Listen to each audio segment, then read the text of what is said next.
They were stealing his dinners. She thought he was just an old man. The hallway smelled of lemon cleaner and stale soup, fluorescent lights buzzing like distant flies, a walker scraping a vinyl floor, a clock that kept time for the living and not for the dying.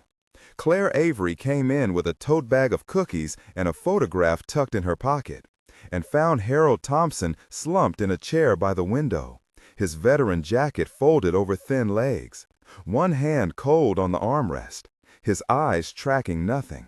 The director, James Carter, stood by the nurse's station with a clipboard, his smile a little too smooth.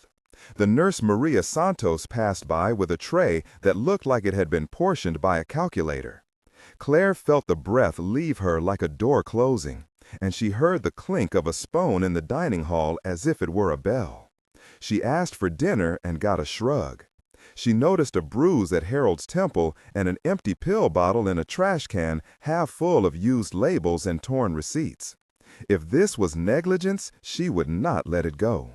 Claire: "Hi, Harold. I brought cookies. Do you want one?" Harold: "Cookies were always my wife's thing, Claire. You look thinner.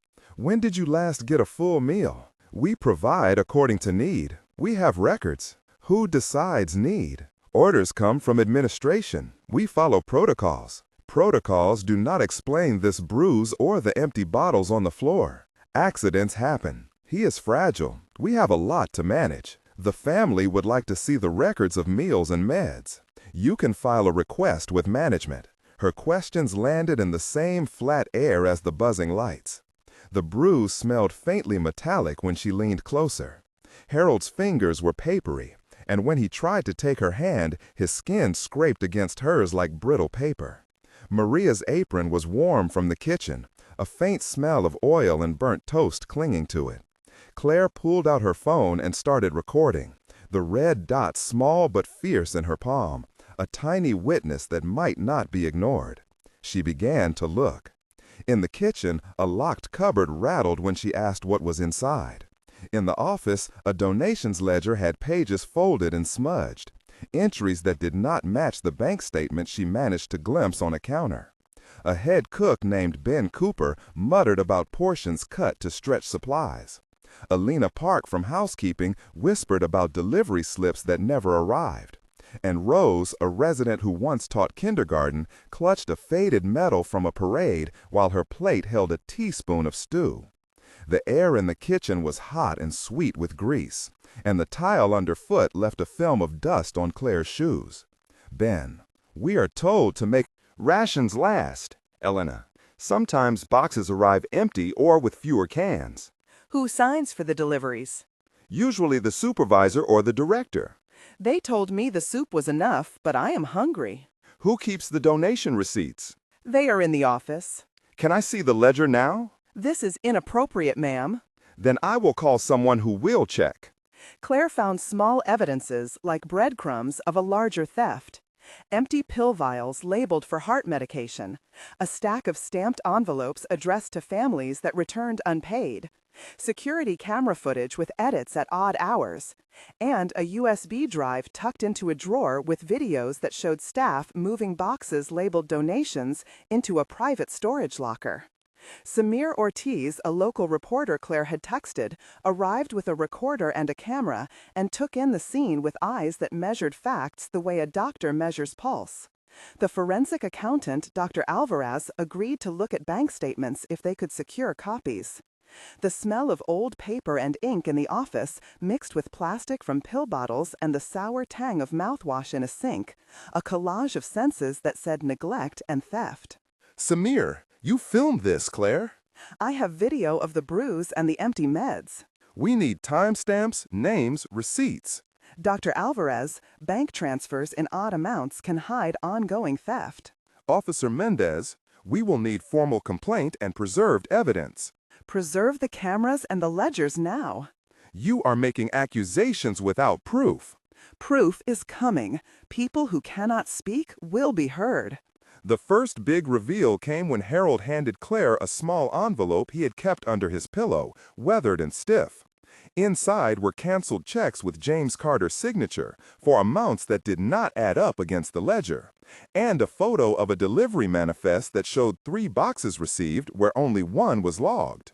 When Samir posted the initial clip online, comments and calls started pouring in.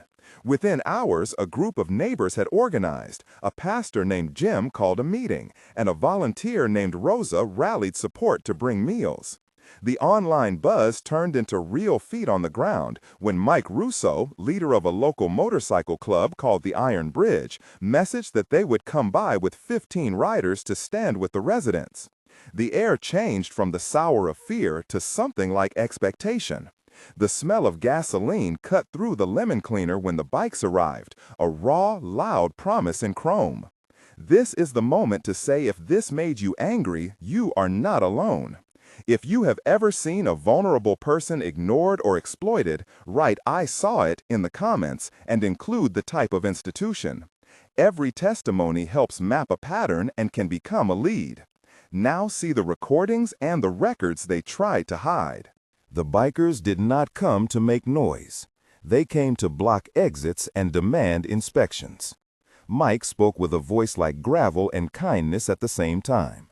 The presence of the Iron Bridge made cameras angle differently and phones record more honestly. Community volunteers passed plates into hands that had not held a warm meal in days.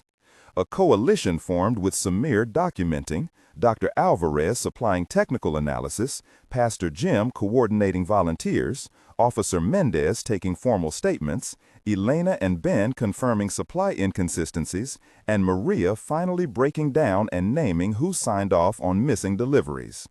The 5 senses of the building turned from neglect to repair. The taste of warm soup returned. The sound of laughter, tentative at first, threaded through the dining room. The light seemed less fluorescent and more patient. Mike, we are not here to fight, we are here to witness. James, you cannot just barge in with a crew. Officer Mendez, we will conduct an inspection with the health board. Samir, we have footage that shows discrepancies in delivery times. Dr. Alvarez, the financial trails point to siphoning of funds. Maria, I was told to remove names from the log or face losing my job. Claire, people are being deprived and records are being falsified. James, you are overstating things. The prosecution built a case from the physical evidence and the community testimony. Video clips showed staff moving labeled boxes at odd hours.